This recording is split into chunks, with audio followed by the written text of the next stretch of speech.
നമ്മൾ ഇങ്ങനെ ചെയ്യുമ്പോൾ എന്തുണ്ടാവും വെച്ചാൽ പല്ലിന് കൂടുതൽ തേയ്മാനം വരികയാണ് ചെയ്യുക. കോൺസ്റ്റന്റ്ലി കുത്തിക്കൊണ്ടിരിക്കുമ്പോൾ ആ സ്പോട്ടിൽ കേടുവരാനും പിന്നെ അത് റിലേറ്റഡ് ആയിട്ടുള്ള ഇഷ്യൂസ് വരാനും ചാൻസ് വളരെ കൂടുതലാണ്. ബ്രഷിന് ഫോഴ്സ് കൊടുത്ത് നമ്മൾ ബ്രഷ് ചെയ്യാൻ പാടില്ല. എല്ലാ ബ്ലഡ് വരുന്നതും ക്യാൻസർ ആവണം എന്നില്ല. എല്ലാ ബ്ലഡ് വരുന്നതും ജിഞ്ചൈറ്റിസ് മോണരോഗം തന്നെ ആവണം എന്നില്ല. നമസ്കാരം, ടൈംസ് ഓഫ് ഇന്ത്യ സമയം മലയാളം ഡോക്ടർ ടോക്സിലേക്ക് സ്വാഗതം.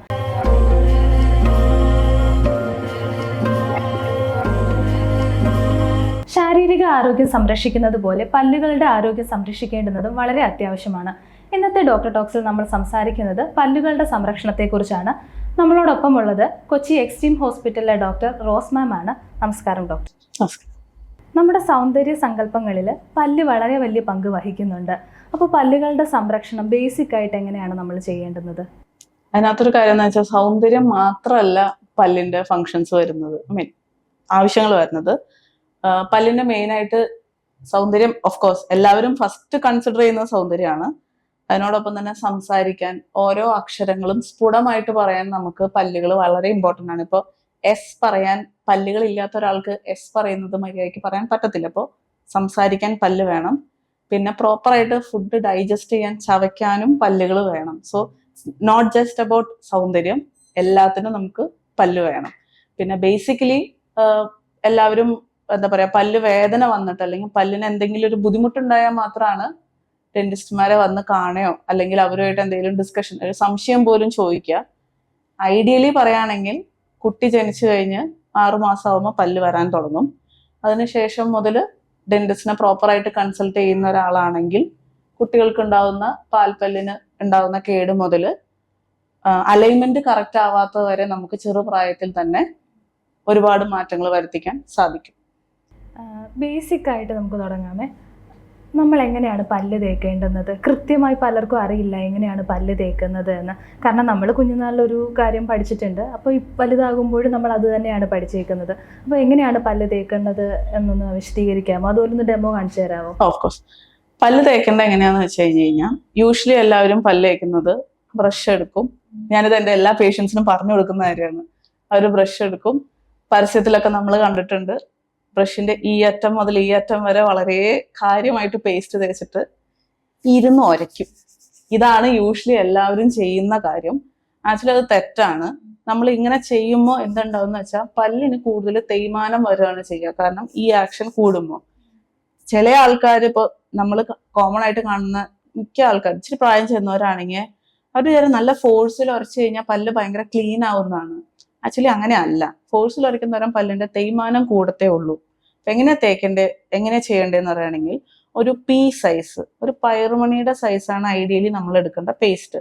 ഒരു പീ സൈസ് പേസ്റ്റ് എടുത്തതിന് ശേഷം നമ്മൾ ഈ മോണ ഭാഗത്ത് ഇതുപോലെ ഒന്ന് ടു ആൻഡ് ഫ്രോ ചെയ്യുക. ഇത് കഴിഞ്ഞിട്ട് താഴത്തെ പല്ലാണെങ്കിൽ അടിയിൽ നിന്ന് മുകളിലേക്ക് ബ്രഷ് ചെയ്യുക. ഇത് തന്നെ മുകളിലെ പല്ലാണെങ്കിൽ ടു ആൻഡ് ഫ്രോ ചെയ്ത്, ഈ ടു ആൻഡ് ഫ്രോ ചെയ്യുമ്പോൾ പല്ലിന്റെ ഇടയിലുള്ള എന്തെങ്കിലും ഉണ്ടെങ്കിൽ അത് ലൂസ് ആവുകയും, മുകളിലെ പല്ലാണെങ്കിൽ മോളിൽ നിന്ന് താഴോട്ട് ബ്രഷ് ചെയ്യുമ്പോൾ അത് അവിടുന്ന് ക്ലീൻ ആവുകയോ ചെയ്യുക.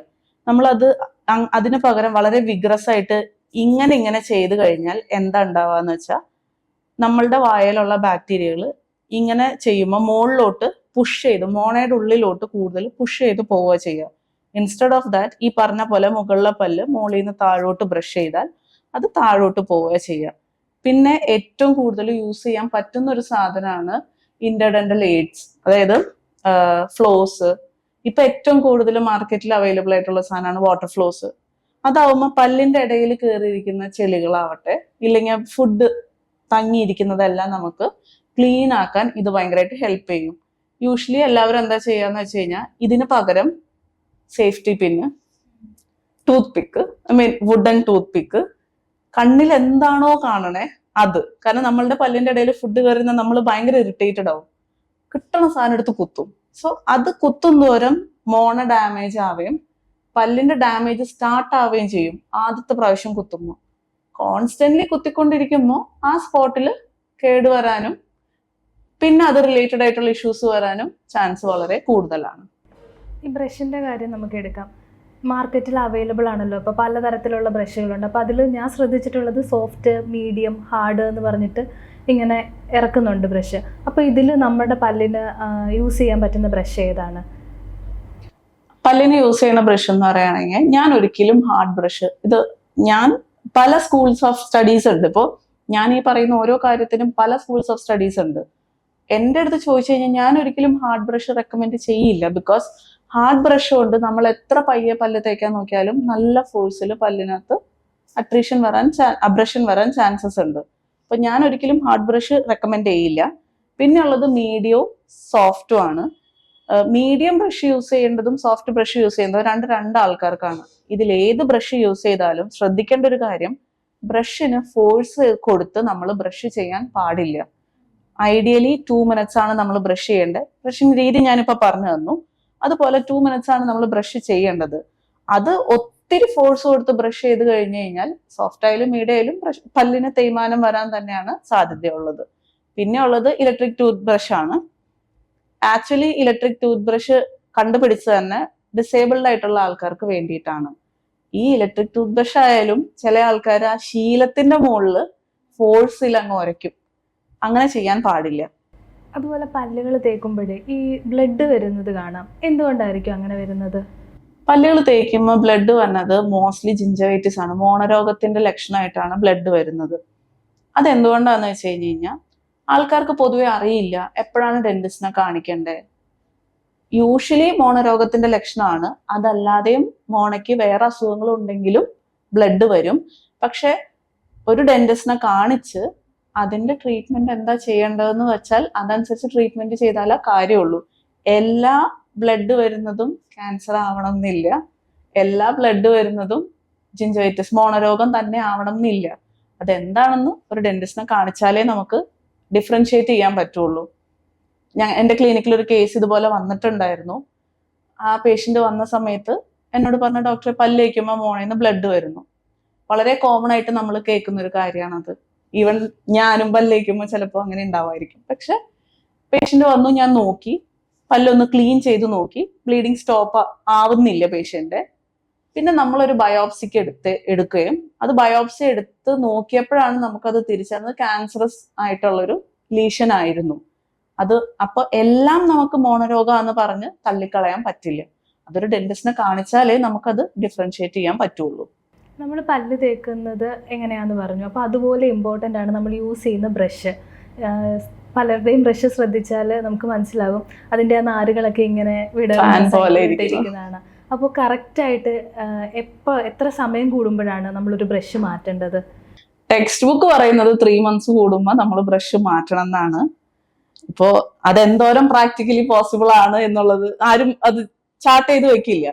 അപ്പൊ എൻ്റെ അടുത്ത് ചോദിച്ചാൽ ഞാൻ പറയും, നിങ്ങളുടെ ബ്രഷ് എപ്പോഴാണോ നോർമൽ പൊസിഷനിൽ നിന്ന്, അതായത് നമ്മൾ മേടിക്കുമ്പോൾ ഉള്ളതിൽ നിന്ന് കുറച്ചും കൂടി ഇങ്ങനെ വിരിഞ്ഞു വരുന്നത്, അതായത് ബ്രഷിങ് ഫോഴ്സ് കാരണം കൊണ്ട് ഇത് അകന്നു വരുന്നത്, അപ്പൊ ബ്രഷ് മാറ്റാം.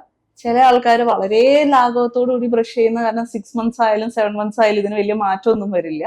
അങ്ങനെയാണെങ്കിൽ 6 months കൂടുമെങ്കിലും ബ്രഷ് ചേഞ്ച് ചെയ്യണം. നമ്മൾ മുതിർന്നവർ പല്ല് തേക്കേണ്ടത് എങ്ങനെയാന്ന് പറഞ്ഞു. കുഞ്ഞുങ്ങളുടെ കേസ് എടുക്കാം.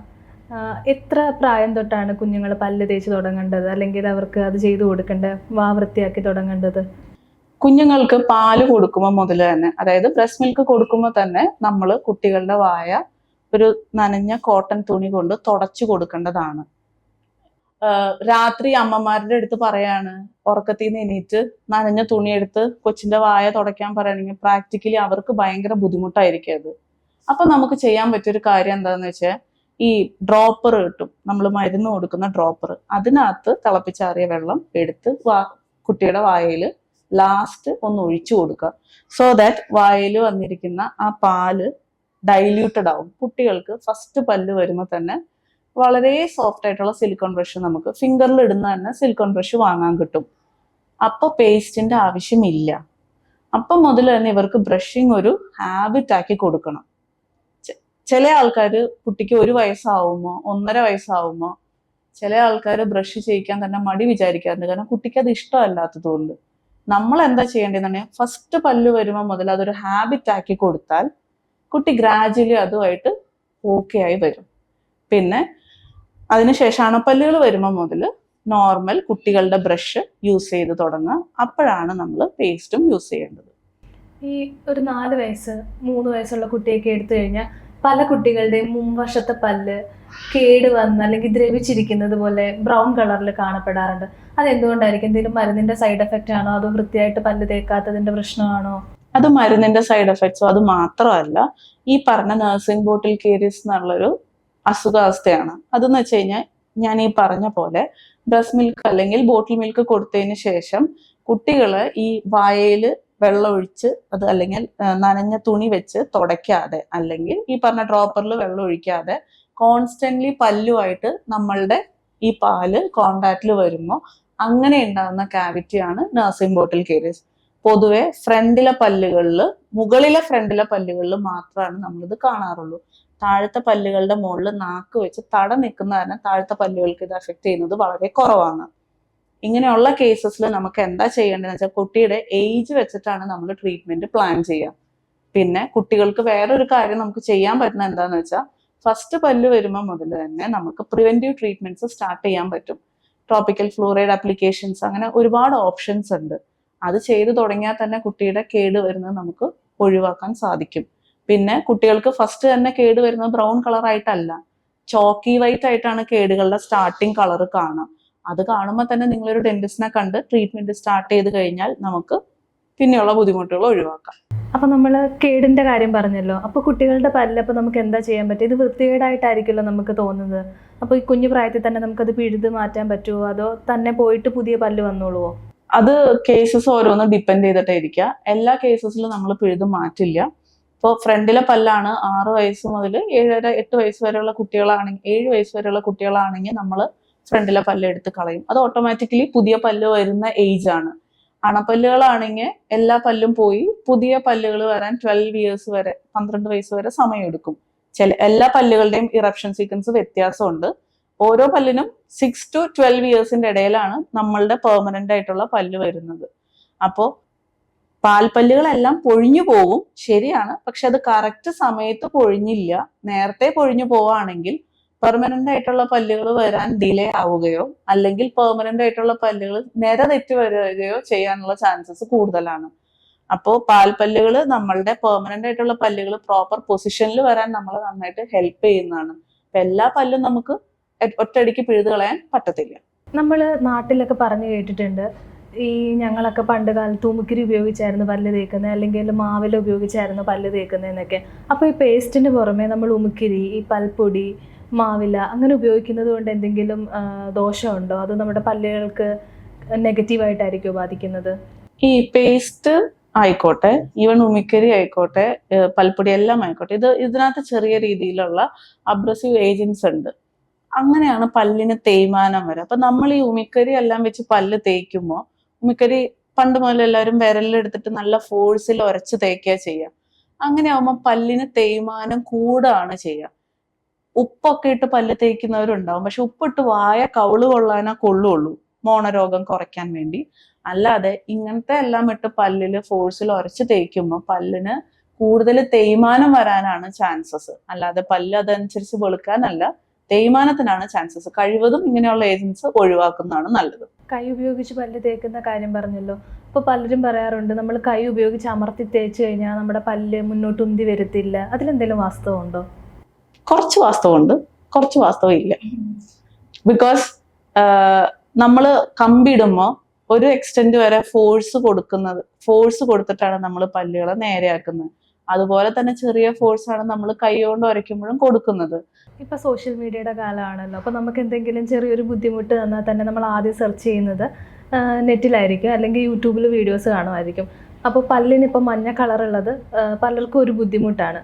നമ്മൾ കേട്ടിട്ടുള്ളത് പല്ലുകളെല്ലാം വെള്ളയാണ്, മഞ്ഞ വരുന്നത് എന്തോ വലിയ പ്രശ്നമാണെന്നൊക്കെ. അപ്പോൾ ഈ ഞാൻ തന്നെ ശ്രദ്ധിച്ചിട്ടുണ്ട്, പല യൂട്യൂബ് ചാനലുകളിലും അല്ലെങ്കിൽ ഓൺലൈനിൽ തന്നെ പലരും പറയാറുണ്ട്, നമ്മുടെ ഈ ബേക്കിംഗ് സോഡയും പേസ്റ്റും നാരങ്ങ നീരും ഒക്കെ വെച്ചിട്ട് പല്ല് തേച്ച് കഴിഞ്ഞാൽ പല്ലിൻ്റെ മഞ്ഞ കളറ് പോകുമെന്നൊക്കെ.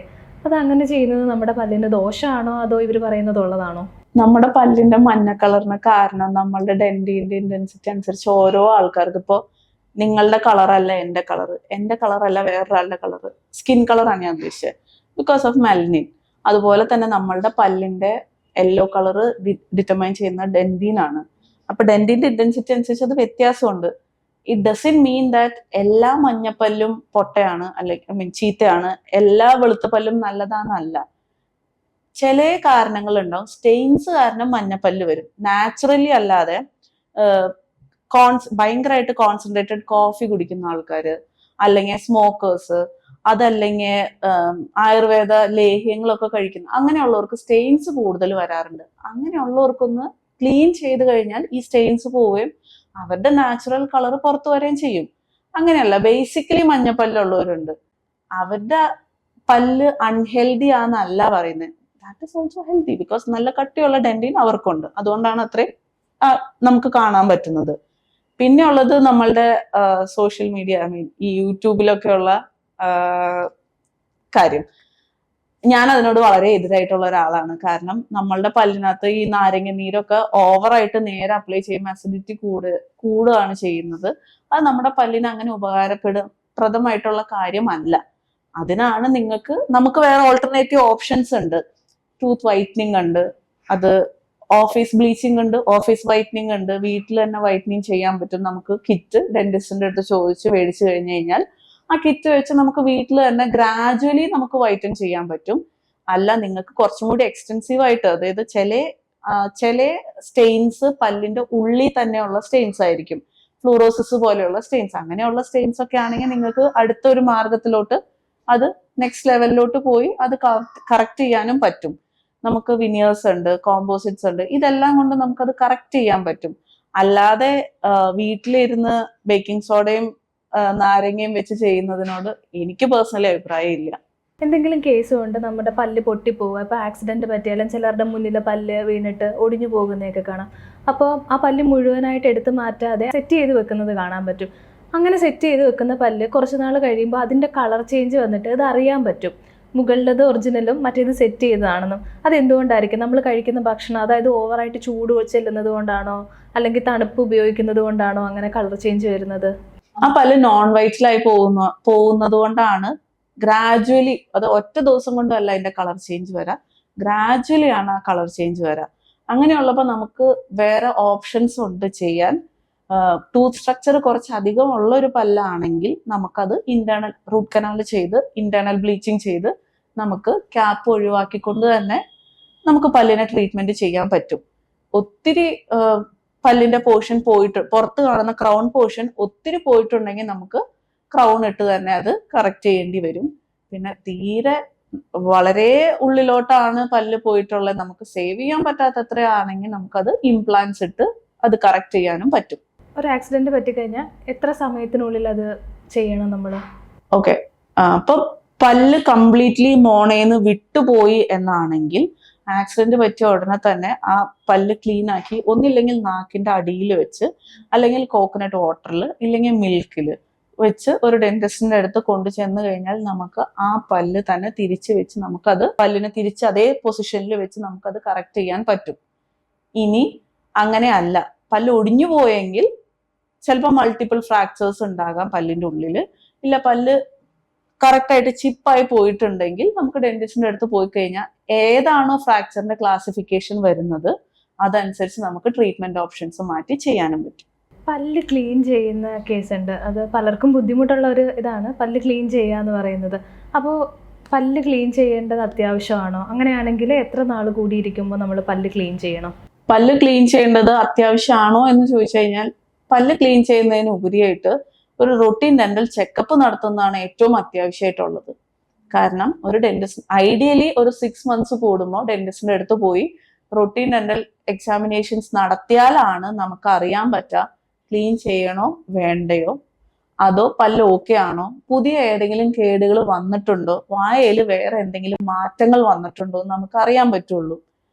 അതൊരു ഡെന്റിസ്റ്റിന്റെ അടുത്ത് പോയി തന്നെ നിങ്ങളത് കറക്റ്റ് ചെയ്യണം. പിന്നെ എപ്പോഴാണ് ക്ലീൻ ചെയ്യേണ്ടതെന്ന് വെച്ച് കഴിഞ്ഞാൽ, കാൽക്കുലസ് ഫോർമേഷൻ, അതായത് പല്ലിന്റെ താഴെ ഇത്തല് പിടിക്കുന്ന പോലെ അല്ലെങ്കിൽ കക്ക പിടിക്കുന്ന പോലെ കട്ടിയിലായി തുടങ്ങി കഴിഞ്ഞാൽ തന്നെ നമുക്ക് പല്ല് ക്ലീൻ ചെയ്യണം. അത് മാത്രമല്ല, ഈ ഞാൻ ആദ്യം പറഞ്ഞ പോലെ ചില ഗം ബ്ലീഡിങ്സ്, എല്ലാ ഗം ബ്ലീഡിങ്ങും അല്ല ഞാൻ പറയുന്നത്, ചില ഗം ബ്ലീഡിങ് സ്റ്റാർട്ട് ചെയ്യുമ്പോൾ തന്നെ നമുക്ക് പല്ല് ക്ലീൻ ചെയ്യേണ്ടതാണ്. പലർക്കും ഈ പല്ല് ഉന്തി വരിക, പല്ലിന്റെ ഇടയ്ക്ക് വിടവ് വരിക, അങ്ങനെയൊക്കെ പലരും പ്രശ്നം നേരിടുന്നുണ്ട്. അപ്പോൾ ഈ കമ്പി ഇടുന്നത് കൊണ്ട് ഇത് പൂർണ്ണമായിട്ടും മാറ്റാൻ പറ്റുമോ? പറ്റും. ഇപ്പോൾ പല്ലിന്റെ ഇടയിൽ ഗ്യാപ്പ് വരണമെങ്കിൽ അതിന് ചില റീസൺസ് ഉണ്ട്. ചില ആൾക്കാർ വാ തുറന്ന് ഉറങ്ങുന്നവരാകാം. ചില ആൾക്കാരുടെ ഫ്രീനം അറ്റാച്ച്മെന്റ്, ഫ്രീനം എന്ന് വെച്ചാൽ നമ്മളുടെ ചുണ്ടും മോണയും തമ്മിൽ ബന്ധിപ്പിക്കുന്ന ഒരു സ്ട്രിപ്പ് പോലെ ഒരു സാധനം ഫ്രീനം. ആ ഫ്രീനം അറ്റാച്ച്മെന്റ് ഹൈ ആണെങ്കിൽ അതായത് ഒത്തിരി താഴെ ലോ ആയിട്ടാണ് ഇരിക്കുന്നതെങ്കിൽ പല്ലിന്റെ ഇടയിൽ സ്പേസ് ഉണ്ടാവാം. ഇല്ല, വാ തുറന്നുറങ്ങുന്നവർ, അതിന് പല റീസൺസ് ഉണ്ട്. ഫസ്റ്റ് നമ്മൾ പല്ലിൽ കമ്പിടുന്നതിനേക്കാൾ മുമ്പ് എന്തുകൊണ്ടാണ്, വൈ ഇറ്റ് ഇസ് ഫോം, എന്താണ് ഇതിന്റെ റീസൺ, അത് കണ്ടുപിടിച്ച് അത് കറക്റ്റ് ചെയ്തിട്ട് പല്ലിൽ കമ്പിട്ട് കഴിഞ്ഞാൽ നമുക്ക് നല്ലൊരു റിസൾട്ട് തന്നെ കിട്ടും. ഇത് ഞാൻ പറയാൻ കാരണം എന്താന്ന് വെച്ചാൽ ചില ആൾക്കാർ രാത്രി വാ തുറന്നുറങ്ങുന്ന കുട്ടികളുണ്ടാവാം. അവർക്ക് അഡിനോയിഡിന്റെ ഇഷ്യൂസ് ഉള്ളത് കൊണ്ടാവാം അവർ വാ തുറന്നുറങ്ങുന്നവര്. അപ്പൊ അത് കറക്റ്റ് ചെയ്യാതെ ഫസ്റ്റ് തന്നെ കമ്പിയിട്ട് അത് നേരെയാക്കി കഴിഞ്ഞു കഴിഞ്ഞാൽ പിന്നീട് റിലാപ്സ് വരാൻ, തിരിച്ച് പല്ല് പഴയതുപോലെ ആവാനുള്ള ചാൻസസ് ഉണ്ട്. അത് അവോയ്ഡ് ചെയ്യാൻ ഏറ്റവും best why it is form, അതൊരു ഡെന്റിസ്റ്റിന് തന്നെ കാണിച്ചു കഴിഞ്ഞു കഴിഞ്ഞാൽ അവര് നിങ്ങളെ ഗൈഡ് ചെയ്യും എന്താ ചെയ്യേണ്ടതെന്ന്. എത്ര പ്രായപരിധി ആയിരിക്കും ഒരു കമ്പി ഇടാൻ സജസ്റ്റ് ചെയ്യുന്നത്? അതായത് കുട്ടികളുടെ 8 വയസ്സ് മുതൽ മേലോട്ടേക്ക് നമുക്ക് കമ്പിയിടൽ മാത്രമല്ല, കമ്പി ഇടുന്നതിന്റെ ഡ്യൂറേഷൻ കുറയ്ക്കാനും ചില കേസസിൽ പൂർണ്ണമായിട്ടും കമ്പിയിടൽ ഒഴിവാക്കാനും വരെ സാധിക്കും. കറക്റ്റായിട്ട് കുട്ടിയുടെ ഗ്രോത്ത് ഡയഗ്നോസ് ചെയ്ത് എക്സ്റേ നോക്കി, അല്ലാതെ ഗ്രോത്ത് ഡയഗ്നോസ് ചെയ്ത് കുട്ടിയുടെ നമുക്ക് ട്രീറ്റ് ചെയ്യാൻ പറ്റിയാൽ ചില കേസസിൽ കമ്പി തന്നെ ഒഴിവാക്കാൻ പറ്റും. അപ്പൊ ഐഡിയലി പറയുകയാണെങ്കിൽ ഒരു 8 ഇയേഴ്സ് മുതൽ ഡോക്ടറിനെ ഫ്രീക്വന്റ്ലി ഈ പറഞ്ഞ 6 months കൂടി വിസിറ്റ് ചെയ്യുന്ന ഒരാളാണെങ്കിൽ ഒരു എക്സ്റ്റെന്റ് വരെ നമുക്ക് കമ്പി ഒഴിവാക്കി കറക്റ്റായിട്ട് ട്രീറ്റ്മെന്റ് കൊണ്ടുപോകാൻ പറ്റും. പണ്ടത്തെ സ്കൂൾ ഓഫ് സ്റ്റഡീസ് ആണ് ഫസ്റ്റ് തന്നെ പേഷ്യന്റ് വന്ന ഉടനെ തന്നെ 4 പല്ല് പറിക്കുന്നു, കമ്പി ഇടുന്നു, എന്നിട്ടാണ് ബാക്കി ട്രീറ്റ്മെന്റ്. ഇപ്പൊ ഒത്തിരി വ്യത്യാസമുണ്ട് അതിനകത്ത്. നമുക്ക് കമ്പി ഇടുന്നതിന് തന്നെ അലൈനേഴ്സ് മുതൽ ഒരുപാട് ഓപ്ഷൻസ് ഉണ്ട്. ഡോക്ടർ, എന്താണ് ഈ അലൈനേഴ്സ്? കമ്പി ഇടുന്നതിൽ നിന്ന് വ്യത്യസ്തമായിട്ട് എന്ത് ഗുണമായിരിക്കും പേഷ്യൻസിന് നൽകുന്നത്? അലൈനേഴ്സ് കൊണ്ട് ഏറ്റവും വലിയ ഗുണം എന്താണെന്ന് വെച്ചാൽ, കമ്പി ഇടുമ്പോൾ ഇവിടെ ഏറ്റവും കൂടുതൽ പേഷ്യൻസ് വരാറ്, ഡോക്ടറെ കമ്പി ഇട്ടപ്പോൾ ഞാൻ ഇഷ്ടമുള്ള ഭക്ഷണം കഴിച്ച സമയത്ത് ഇട്ട കട്ട പൊട്ടിപ്പോയി. അലൈനേഴ്സ് ആവുമ്പോൾ നമുക്ക് അങ്ങനത്തെ ഡിസ്കംഫർട്ട് ഒന്നും വരുന്നില്ല. ഫുഡ് കഴിക്കുന്ന സമയത്ത് ഇത് ഊരി വെച്ച് നമുക്ക് ഇഷ്ടമുള്ള ഫുഡ് കഴിക്കാൻ പറ്റും. അതാണ് എനിക്ക് ഏറ്റവും ഹെൽപ്ഫുൾ ആയിട്ട് തോന്നിയിട്ടുള്ളത്. വേറൊരു കാര്യമുള്ളത് എന്താന്ന് വെച്ച് കഴിഞ്ഞാൽ, നമ്മളുടെ കയ്യിലാണ് കൺട്രോൾ ഇരിക്കുന്നത്. ഇപ്പൊ നമുക്കൊരു ഫംഗ്ഷന് പോകണം, ഒരു കല്യാണത്തിന് പോകണം, അങ്ങനെയുള്ളപ്പോ കമ്പി ഇട്ടിട്ട് ചിരിക്കാൻ മടിയുള്ള ഒരാൾക്കാണെങ്കിൽ അലൈനേഴ്സ് ആണെങ്കിൽ ആ പെർട്ടിക്കുലർ ടൈമിൽ അത് ഊരി വെക്കാൻ പറ്റും. So that they can move freely. ഇതൊക്കെയാണ് അലൈനേഴ്സിനായിട്ടുള്ള ഗുണം. പിന്നെ ട്രീറ്റ്മെന്റ് ഡ്യൂറേഷൻ എല്ലാത്തിലും വ്യത്യാസം ഉണ്ടാവും. പിന്നെ പേഷ്യന്റിന് ഏറ്റവും കൺവീനിയന്റ് ആണ് അലൈനേഴ്സ് പോകുമ്പോൾ. ഞാൻ ആദ്യമേ പറഞ്ഞല്ലോ, ഈ സോഷ്യൽ മീഡിയയിൽ നോക്കിയിട്ടാണ് നമ്മൾ ഓരോ കാര്യങ്ങളും കണ്ടുപിടിക്കുന്നത്, അല്ലെങ്കിൽ നെറ്റ് സെർച്ച് ചെയ്തിട്ടായിരിക്കുന്നത്. അപ്പോൾ ഒരു പേഷ്യന്റ് വരികയാണ്, ഡോക്ടർ എനിക്ക് റൂട്ട് കനാൽ ചെയ്യണം എന്ന് പറഞ്ഞിട്ട് വന്നു കഴിഞ്ഞാൽ അത് എന്ത് നോക്കിയിട്ടായിരിക്കും ഈ പേഷ്യന്റിന് റൂട്ട് കനാൽ വേണോ, എപ്പോഴായിരിക്കും ചെയ്യുന്നത്? അങ്ങനെ ഫസ്റ്റ് ഓഫ് ഓൾ പേഷ്യൻസ് അങ്ങനെ വരുമ്പോൾ നമ്മൾ അത് പ്രോത്സാഹിപ്പിക്കാറില്ല. കാരണം ആ പല്ലിന് റൂട്ട് കനാൽ ആണോ, ഫില്ലിംഗ് ആണോ, അതോ എക്സ്ട്രാക്ഷൻ ആണോ എന്ന് തീരുമാനിക്കുന്നത് ഡെന്റിസ്റ്റ് ആണ്. ഡെന്റിസ്റ്റ് എക്സ്റേ നോക്കി പല്ലിന്റെ കണ്ടീഷൻ നോക്കിയിട്ടാണ് നമുക്കത് പറയാൻ പറ്റുള്ളൂ. ചില കേസസ് അവരുടെ ഇൻപുട്ട് എഐയിലോ ChatGPTയിലോ അവരുടെ ഇൻപുട്ട് കൊടുത്ത് അവർ തരുന്ന ഔട്ട്പുട്ട് വെച്ചിട്ടാണ് അത് ഡയഗ്നോസ് ചെയ്ത് അവർ തന്നെ വന്ന് പറയാം. ഞാനിവിടെ പൊതുവെ ചെയ്യാറ്, പേഷ്യന്റ് വന്നു കഴിഞ്ഞു കഴിഞ്ഞാൽ OP നോക്കി എക്സാമിൻ ചെയ്ത് എക്സ്റേ എടുത്തു നോക്കി, എക്സ്റേയിലെ ഫൈൻഡിങ്സും ഓറൽ ഫൈൻഡിങ്സും വെച്ചതിന് ശേഷമാണ് നമ്മളത് കൺക്ലൂഡ് ചെയ്ത് അത് റൂട്ട് കനാൽ ആണോ എക്സ്ട്രാക്ഷൻ ആണോ എന്താണ് ചെയ്യേണ്ടതെന്ന് തീരുമാനിക്കാറ്. ഈ റൂട്ട് കനാൽ ചെയ്യുമ്പോൾ എന്തെങ്കിലും ബുദ്ധിമുട്ടുണ്ടോ പേഷ്യന്റിന് ഭക്ഷണം കഴിക്കാനോ അങ്ങനെ എന്തെങ്കിലും? ഓരോ ആൾക്കാരുടെയും പെയിൻ ത്രെഷോൾഡ് വ്യത്യാസമാണ്. ഓരോ ആൾക്കാർ റെസ്പോണ്ട് ചെയ്യുന്ന രീതി വ്യത്യാസമാണ്. പൊതുവെ റൂട്ട് കനാൽ കഴിഞ്ഞാൽ അങ്ങനത്തെ ഇഷ്യൂസ് ഉണ്ടാകാറില്ല. പക്ഷെ ഓരോ ആൾക്കാരും വ്യത്യാസം. അങ്ങനെ വരുന്ന കേസിലാണ് ഇപ്പം എനിക്കിപ്പോൾ റൂട്ട് കനാൽ ആവശ്യമായിട്ട് വന്നു, അപ്പം ഞാൻ ചെയ്തിട്ട് പോയി. അപ്പോൾ എത്ര നാൾ കഴിഞ്ഞിട്ടായിരിക്കും അത് വീണ്ടും വന്നൊന്ന് ഡോക്ടറിനെ കണ്ട് ഓക്കെ ആണോ അല്ലെങ്കിൽ എന്തെങ്കിലും മാറ്റം വരുത്തണോ എന്ന് തീരുമാനിക്കുന്നത്? അതായത് റൂട്ട് കനാൽ സിംഗിൾ സിറ്റിംഗ് ഉണ്ട്, മൾട്ടിപ്പിൾ സിറ്റിംഗ് ആയിട്ടുള്ള റൂട്ട് കനാലും ഉണ്ട്. ഇത് ഡോക്ടറാണ് തീരുമാനിക്കേണ്ടത് സിംഗിൾ സിറ്റിംഗിലാണോ മൾട്ടിപ്പിൾ സിറ്റിംഗിലാണോ ചെയ്ത് തീർക്കേണ്ടത് എന്നുള്ളത്. ഫസ്റ്റ് OP കാണുമ്പോൾ തന്നെ ഡോക്ടർ പറയും എത്ര സിറ്റിംഗിലാണ് ചെയ്യേണ്ടത്. അല്ലെങ്കിൽ ഫസ്റ്റ് സിറ്റിംഗ് കഴിയുമ്പോൾ തന്നെ ഡോക്ടറിനും അതിന്റെ ഒരു ഇന്റൻസിറ്റി മനസ്സിലായി കഴിഞ്ഞാൽ, അല്ലെങ്കിൽ പസ്സൊക്കെ ഉള്ള കേസാണെങ്കിൽ നമ്മൾ സിംഗിൾ സിറ്റിംഗിൽ കഴിവതും ചെയ്യാറില്ല. അപ്പൊ ഡോക്ടർ പറയുന്നത് അനുസരിച്ച് ആ ടൈമിൽ ഡോക്ടറിന് ഡയഗ്നോസ് ചെയ്ത് എന്താണോ പറയാ അതനുസരിച്ച് ചെയ്യുന്നതായിരിക്കും നല്ലത്. സ്മൈൽ കറക്റ്റനിങ് ഇല്ലേ? സ്മൈൽ കറക്ഷൻ അതൊന്ന് ഡീറ്റെയിൽ ആയിട്ട് പറഞ്ഞു തരാമോ?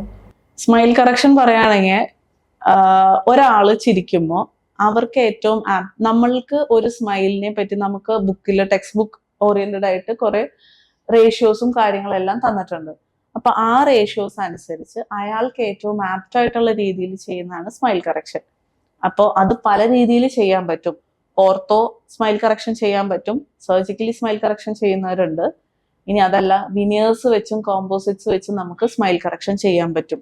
ഒരിക്കലും ഒരു ഫോട്ടോ എടുത്തിട്ട് ഡോക്ടറിനെ കാണിച്ച് സ്മൈൽ ഇപ്പോ നമുക്ക് വളരെ കോമൺ ആയിട്ട് വരുന്ന ഡോക്ടറെ വാട്സപ്പിൽ പേഷ്യന്റ് ഫോട്ടോ അയച്ചു തരാം, നോക്കിയിട്ടൊന്ന് പറയാമോ, അങ്ങനെ ഒരിക്കലും നമുക്ക് സ്മൈൽ കറക്ഷൻ പറയാൻ പറ്റത്തില്ല. നമുക്ക് പേഷ്യന്റ് ബൈറ്റ് എല്ലാം നോക്കിയിട്ടാണ് എങ്ങനെയാണ് ആ സ്മൈല് കറക്റ്റ് ചെയ്യേണ്ടതെന്ന് പറയാൻ സാധിക്കുക. അത് 100% സക്സസ് ആയിരിക്കുമോ?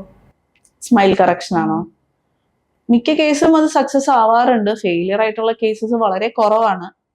അൺലെസ് നമ്മൾ ഫോട്ടോ കണ്ട് അങ്ങനെ ഇങ്ങനെ ചെയ്യുന്ന പറയുന്നതിനേക്കാളും പേഷ്യന്റിനെ നേരിട്ട് കണ്ട് പേഷ്യന്റെ ബൈറ്റ് നോക്കി പേഷ്യന്റെ സ്മൈല് നോക്കി പേഷ്യന്റിനെ കൊണ്ട് സംസാരിപ്പിച്ച് ട്രയൽ എല്ലാം നോക്കിയാലേ നമുക്കത് എക്സാക്ട്ലി 100% സക്സസ് ആയിട്ട് വരത്തുള്ളൂ. അതുപോലെ നമ്മുടെ പല്ല് വായിന്ന് കൊഴിഞ്ഞു പോയി കഴിഞ്ഞാൽ വേറെ പല്ല് നമ്മൾ വെക്കുമല്ലോ. അപ്പൊ അങ്ങനെ പല്ല് വെക്കുന്നവർക്ക് ഭക്ഷണം കഴിക്കാൻ ബുദ്ധിമുട്ടുണ്ടെന്നൊക്കെ പറയുന്നത് കേൾക്കാം. അതിലെന്തെങ്കിലും വാസ്തവമുണ്ടോ? അത് എന്ത് പല്ല് വെക്കണോ എന്നതനുസരിച്ചിരിക്കും. ഞാൻ എപ്പോഴും എൻ്റെ പേഷ്യൻസിനോട്, നമുക്ക് എപ്പോഴും 2 ഓപ്ഷൻസ് ഉണ്ട്. ഒന്ന് പെർമനന്റ് സൊല്യൂഷൻ ആയിട്ട് ഇംപ്ലാന്റ്സ് വെക്കോ ബ്രിഡ്ജ് വെക്കോ നമുക്ക് ചെയ്യാൻ പറ്റും. അതല്ലെങ്കിൽ തൽക്കാലത്തേക്ക് റിമൂവബിൾ പാർഷ്യൽ ഡെഞ്ചേഴ്സ് വെക്കാം. ഊരിയെടുക്കുന്ന സെറ്റ് പല്ല് വെക്കാൻ പറ്റും. ഈ ഊരിയെടുക്കുന്ന സെറ്റ് പല്ല് എന്ന് പറഞ്ഞു കഴിഞ്ഞാൽ അതൊരു സൈക്കിൾ ചവിട്ടാൻ പഠിക്കുന്ന പോലെയാണ്. ഒരിക്കലും ഒരാൾ ഒറ്റ ദിവസം കൊണ്ട് സൈക്കിൾ ചവിട്ടാൻ പഠിക്കില്ല. ആസ് പെർ മൈ നോളജ് അത്ര എളുപ്പത്തിൽ പറ്റില്ല. അതുപോലെ തന്നെയാണ് ഈ ഊരിയെടുക്കുന്ന സെറ്റും. അത് വെച്ച അന്ന് മുതൽ തന്നെ നമുക്ക് എല്ലാ കട്ടിയുള്ള സാധനവും കഴിക്കാമെന്ന് വിചാരിച്ചു കഴിഞ്ഞാൽ അത്ര എളുപ്പമല്ല. അപ്പൊ ഓൾവേസ് ബെറ്റർ 1 to 3 അല്ലെങ്കിൽ ഒരു 2 weeks ടൈം എടുത്ത് അല്ലെങ്കിൽ 1 week ടൈം എടുത്താലേ നമ്മളുടെ വായയിൽ വന്നിരിക്കുന്ന ഒരു പുതിയ സാധനമായിട്ട് നമ്മൾ അങ്ങ് സെറ്റ് ആവത്തുള്ളൂ. അത് ആ ഒരു ഡിസ്കംഫർട്ട് പീരീഡ് ആണ് പൊതുവെ ആൾക്കാർ പറയാറ് പുതിയൊരു പല്ല് വെച്ച് കഴിഞ്ഞാൽ ഭയങ്കര ബുദ്ധിമുട്ടാണ്. നമ്മൾ കുഞ്ഞുനാൾ മുതലേ പഠിച്ചിട്ടുണ്ട് 2 നേരം പല്ല് തേക്കുന്നത് നല്ല ഹാബിറ്റ് ആണെന്ന്. അപ്പോൾ എൻ്റെ സംശയം എന്ന് വെച്ചാൽ നമ്മൾ രാത്രിയിലായിരിക്കും പല്ല് തേക്കുന്നത്. അങ്ങനെ രാത്രിയിൽ പല്ല് തേച്ചിട്ട് കിടക്കുന്ന ഒരാൾ രാവിലെ എഴുന്നേറ്റ് പല്ല് തേക്കേണ്ട കാര്യമുണ്ടോ? പ്ലെയിൻ വാട്ടറിൽ വാഷ് ചെയ്താൽ പോരെ? അല്ല, കാരണം രാത്രിയിൽ പല്ല് തേച്ച് കിടന്നു കഴിഞ്ഞതിന് ശേഷം നമ്മളുടെ വായ ക്ലീൻ ചെയ്യാൻ വേണ്ടി നമ്മുടെ നാക്കും നമ്മുടെ ഉമിനീരുമാണ് മോസ്റ്റ്ലി പല്ലിന്റെ എല്ലാം ക്ലീൻ ആക്കാൻ വേണ്ടി നമ്മൾ യൂസ് ചെയ്യുന്നത്. ഇതെല്ലാം റെസ്റ്റ് ചെയ്യുന്ന സമയമാണ്. അങ്ങനെയുള്ളപ്പോൾ ബാക്ടീരിയ ഗ്രോത്ത് ഇൻ കേസ് നമ്മൾ പല്ല് തേച്ചിട്ട് ഫുള്ള് ക്ലീൻ ആയില്ലെങ്കിൽ ബാക്ടീരിയ ഗ്രോത്ത് എപ്പോഴും കൂടാനാണ് ചാൻസ്. അങ്ങനെയുള്ളപ്പോൾ രാവിലെയും കൂടി ബ്രഷ് ചെയ്യുന്നതാണ് ഏറ്റവും നല്ലത്. അതുപോലെ പലരും പറഞ്ഞു കേട്ടിട്ടുള്ളതാണ് രാത്രി നമ്മൾ പല്ല് തേക്കാത്തത് കൊണ്ടാണ് പല്ലിന് കേട് വരുന്നതെന്ന്. അതിലെന്തെങ്കിലും വാസ്തവമുണ്ടോ? പല്ലിന് കേട് വരുന്നത് രാത്രി പല്ല് തേക്കാത്തതുകൊണ്ട് മാത്രമല്ല. ഞാൻ ഇതിനു മുമ്പ് പറഞ്ഞ പോലെ ക്യാവിറ്റീസ്, ഇപ്പോൾ നിര തെറ്റിയ പല്ലാണെങ്കിൽ ആ നിര തെറ്റിയ ഭാഗത്ത് ക്യാവിറ്റി വരാനുള്ള ചാൻസസ് എപ്പോഴും കൂടുതലാണ്. ഇല്ല, അതല്ല, നമ്മൾ ഭയങ്കരമായിട്ട് സ്വീറ്റ് അല്ലെങ്കിൽ സ്വീറ്റ് ആയിട്ട് കഴിക്കുന്ന ആൾക്കാരാണെങ്കിൽ എവിടെയെങ്കിലും അത് കുടുങ്ങിയിരുന്നാൽ അവിടെ നിന്ന് ക്യാവിറ്റി വരാനുള്ള ചാൻസസ് കൂടുതലാണ്. അങ്ങനെ ക്യാവിറ്റി വരാനുള്ള ചാൻസസ് പല്ല് തേക്കാത്തതുകൊണ്ട് മാത്രം ആവുന്നു എന്ന് പറയാൻ പറ്റില്ല. അതുപോലെ നമ്മൾ വർത്താനം പറയുമ്പോൾ നമ്മുടെ കോൺഫിഡൻസ് പോകുന്ന ഒരു സാധനമാണ് വായനാറ്റം. ഈ പല്ലിന്റെ ഇടയിൽ അഴുക്കിരിക്കുന്നത് കൊണ്ട് നമ്മൾ പല്ല് കൃത്യമായിട്ട് സൂക്ഷിക്കാത്തത് കൊണ്ടാണോ വായനാറ്റം ഉണ്ടാവുന്നത്? അല്ല, അത് നമുക്ക് അങ്ങനെ പറയാൻ പറ്റില്ല. സിസ്റ്റമിക് ഡിസീസ് ഉള്ള ആൾക്കാർക്കും വായനാറ്റം വരാനുള്ള ചാൻസസ് വളരെ കൂടുതലാണ്. കിഡ്നി പേഷ്യൻസിന് ഒരു ഫിഷി സ്മെല്ല് വരാനുള്ള വായന്ന് അങ്ങനെയുള്ള ചാൻസസ് കൂടുതലാണ്. ഇല്ല, ഫാസ്റ്റിംഗ് എടുക്കുന്ന ആൾക്കാർക്ക് വായനാറ്റം വരാൻ ചാൻസ് കൂടുതലാണ്. അപ്പോൾ പല്ല് തേക്കാത്തതുകൊണ്ട് മാത്രം എന്നും നമുക്ക് പറയാൻ പറ്റില്ല. പക്ഷെ ഡെഫിനറ്റ്ലി ശരിയാണ്, ഫുഡ് പല്ലിന്റെ ഇടയിൽ കുടുങ്ങുകയാണെങ്കിൽ വായനാറ്റത്തിനുള്ള സാധ്യത വളരെയധികം കൂടുതലാണ്. അങ്ങനെ വരുമ്പോൾ നമ്മൾ ഈ മൗത്ത് വാഷ് യൂസ് ചെയ്യണോ ഇടയ്ക്കിടയ്ക്ക് കഴുകാൻ? അല്ല, ഫുഡ് അങ്ങനെ കുടുങ്ങിയിരിക്കുന്നെങ്കിൽ അതിന്റെ പിന്നിലൊരു റീസൺ ഉണ്ടാവും. ചിലപ്പോൾ കേടായിരിക്കാം, നേരത്തെ തെറ്റിയ പല്ലായിരിക്കാം. എന്തായാലും അത് കറക്റ്റ് ചെയ്യുക. തൽക്കാലത്തേക്ക് മാത്രമാണ് മൗത്ത് വാഷ് കൊണ്ട് റിൻസ് ചെയ്യുന്നത് നിങ്ങളെ ഹെൽപ്പ് ചെയ്യുക. അല്ലെങ്കിൽ അതിന്റെ റീസൺ കറക്റ്റ് ചെയ്യാണ് നമ്മൾ ചെയ്യേണ്ടത്. ഇന്നത്തെ വീഡിയോ എല്ലാവർക്കും പ്രയോജനമായി എന്ന് വിശ്വസിക്കുന്നു. മറ്റൊരു വീഡിയോയുമായി വീണ്ടും കാണാം.